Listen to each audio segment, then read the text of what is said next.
Hello dear students, welcome to the e-learning platform. In today's video lecture we will discuss the fifth problem on centroid. Let's see a problem. Locate the position of centroid for the section shown in the figure. Right, आता इथे तुम्हाला काय दिलेलं आहे, C section दिलेला आहे, C type section मध्ये आहे.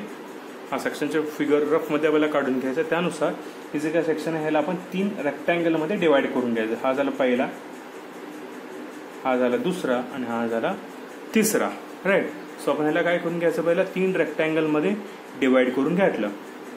राईट, रेक्टँगल मध्ये डिवाइड करून घेतल्यानंतर त्याचा आपण पहिला आता एरियाज काढून घेऊया. राईट, काय काढून घ्या, area. Area of rectangle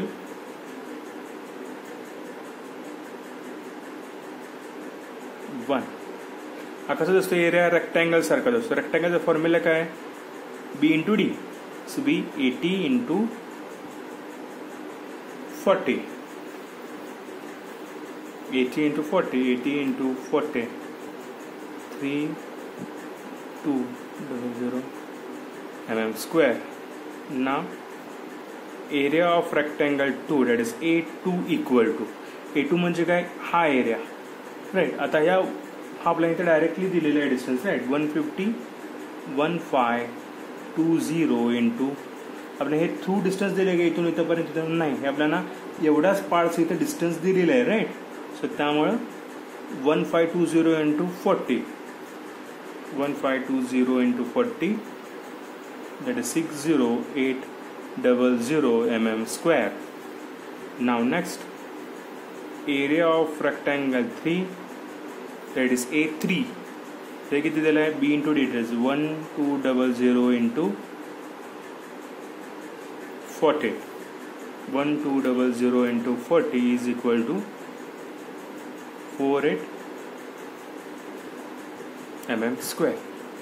right, so त्यानुसार आपल्याला आता ऍक्सिसला कुठं सिमेट्रिक आहे का बघायचं. आहे का सिमेट्रिक, नाही. सो त्यानुसार इकडे आपली एक्स ऍक्सिस, आली आपली वाय ऍक्सिस. राईट, सो आपल्याला आता टोटल एरिया काढायचं राहिलं. टोटल एरिया म्हणजे काय असणार आहे माझा, capital A is equal to A1 plus A2 plus A3 equal to, ते करायचं 3200 प्लस 60800 प्लस 4800. किती आलं ते, 140,800 mm स्क्वेअर. हे आलं. नाव आपल्याला काय करायचं आता, distance of centroid from x axis म्हणून आपल्याला काय करायचं आता, distance of centroid from x axis, म्हणजे ह्या एक्स एक्सिस पासून ते सेंटर. सो आता इथलं मला हे पहिलं Y1 काढायचं. राईट, सो हे आपलं झालं एक्स एक्सिस पासून डिस्टन्स म्हणजे काय झालं, Y1. सो Y1 कसं येणार आहे बघा, आपलं आता टोटल Y1 40 प्लस 1520 प्लस हे डिस्टन्स किती आहे आपलं 40 प्लस 40/2 इक्वल टू Y1 म्हणजे हे डिस्टन्स काढायचं ना with reference to X axis. X axis पासून आपल्याला वायचे डिस्टन्स मिळणार आहे. सो हे 40 प्लस 1520 प्लस हे डिस्टन्स, हे एवढं. याचं कसं असणार आहे आपल्याला 40/2, कारण रेक्टँगल असणार त्याचं काय असतं, b/2. राईट, सो b/2 आपण घेतलं. सो कॅल्क्युलेट करून घ्या आता. 40 प्लस 1520 प्लस 40/2 किती करा, 40/2 करा. चल 20 प्लस 40 प्लस 1520 किती आलं, 1580 mm. राईट, नेक्स्ट कुठलं काढायचं आता, Y2चं डिस्टन्स काढायचं. राईट, Y2 कसं असणार आता बघा, Y2 म्हणजे इथला याचा डिस्टन्स.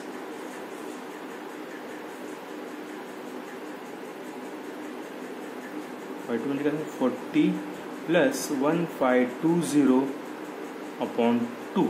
हे 40 प्लस हे जे काय डिस्टन्स आहे /2. राईट, करायचं कसं येणार आहे ते 1520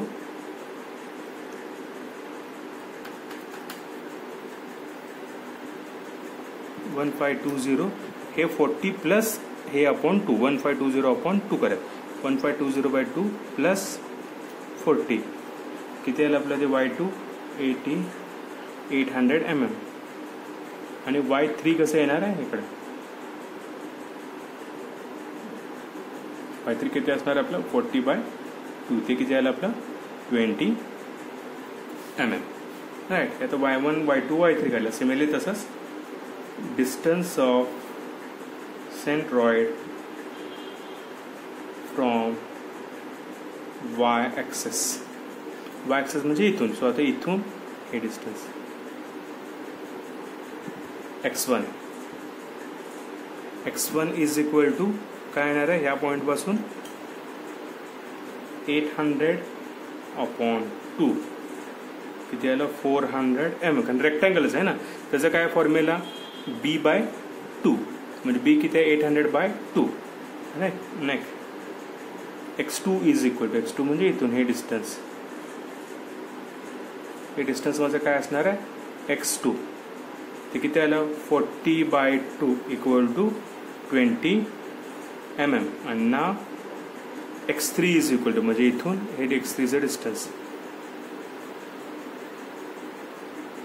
ते किती असणार आहे 1200/2 ते किती असणार आहे आपलं 600 mm राईट. सो आपल्याला y1 y2 y3 मिळाले x1 x2 x3 मिळाले right.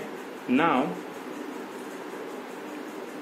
x bar is equal to a1 x1 plus a2 x2 plus a3 x3 upon a equal to. So the value insert करा 3200 into x1 400 plus a2 किती आहे 60800 into x2 किती आहे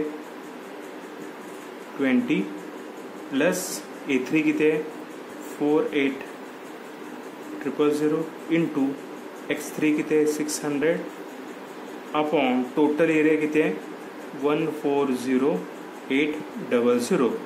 त्यानुसार आपल्याला काय मिळणार x बारची व्हॅल्यू मिळणार right.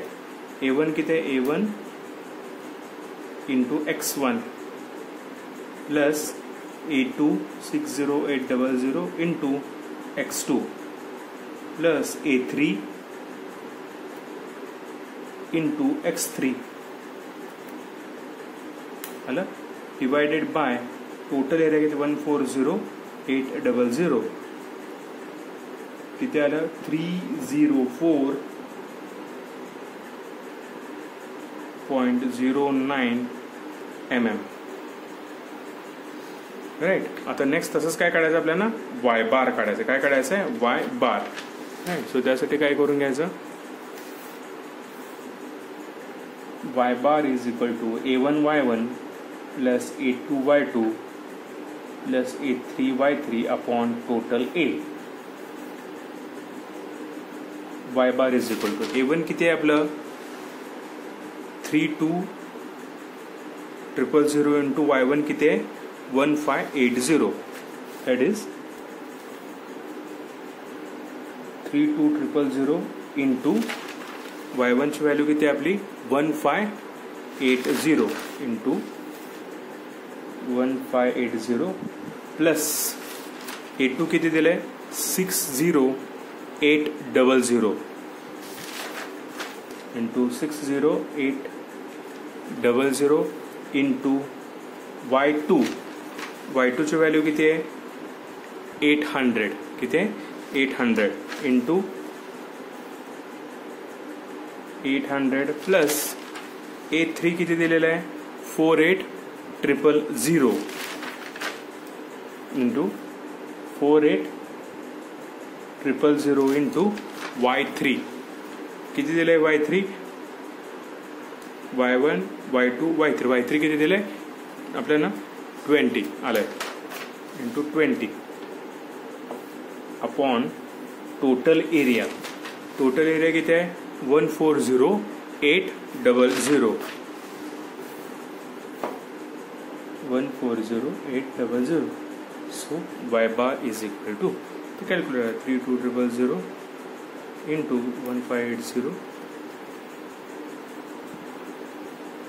plus 60800 into 800 plus 48,000 000 into 20, right? 3210 into 1580 plus 60800 into 800 plus 48 into 20 divided by 140800. किती आलं? 711.36 mm. ही जी काय व्हॅल्यू आले एक्स बार आणि वाय बार 711.36 mm आणि ही जी काय एक्स बारची व्हॅल्यू आहे ती इथं आपण डायरेक्टली फक्त लोकेट करायची. इथून हे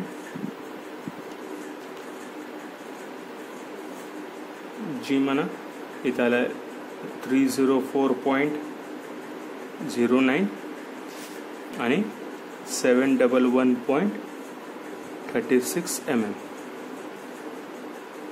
राईट. हे आपल्याला इथे मिळालं. हे आलं एक्स बार आणि हे मिळालं वाय बार. हे दाखवायचं. इथं सगळ्यात प्रॉब्लेमला महत्त्वाचं म्हणजे हे तुमचे distance calculations, that is x bar Y bar, that is x1 y1 म्हणजे y1 y2 y3 आणि x1 x2 x3 हे डिस्टन्स मेजर कॅल्क्युलेशन्स करता यायला पाहिजेत. हे जर तुम्हाला डिस्टन्स कॅल्क्युलेट करता आलं की पुढे कुठेही तुम्हाला कुठल्याच प्रॉब्लेम अडचणी येणार नाहीत. आणि प्रत्येक जे काही फॉर्म्युलेज आहेत एरिया, आता हे रेक्टँगल हे सगळे सिंपल आता घ्यायला रेक्टँगल त्याचे प्रत्येकाचे एरिया कॅल्क्युलेशन तुम्हाला यायला पाहिजेत आणि हाईट काढायचे वाय बार आणि एक्स बार त्याला मात्र तुम्हाला लक्षात आलं पाहिजे कसं काढायचं. राईट. हो, हा प्रॉब्लेम तुम्हाला लक्षात आला असेल. एकदम सिंपल प्रॉब्लेम आहे. व्हिडिओ बघत सॉल्व्ह करा, नक्कीच तुम्हाला जमेल. Right.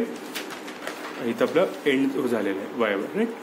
Thank you. Have a happy learning.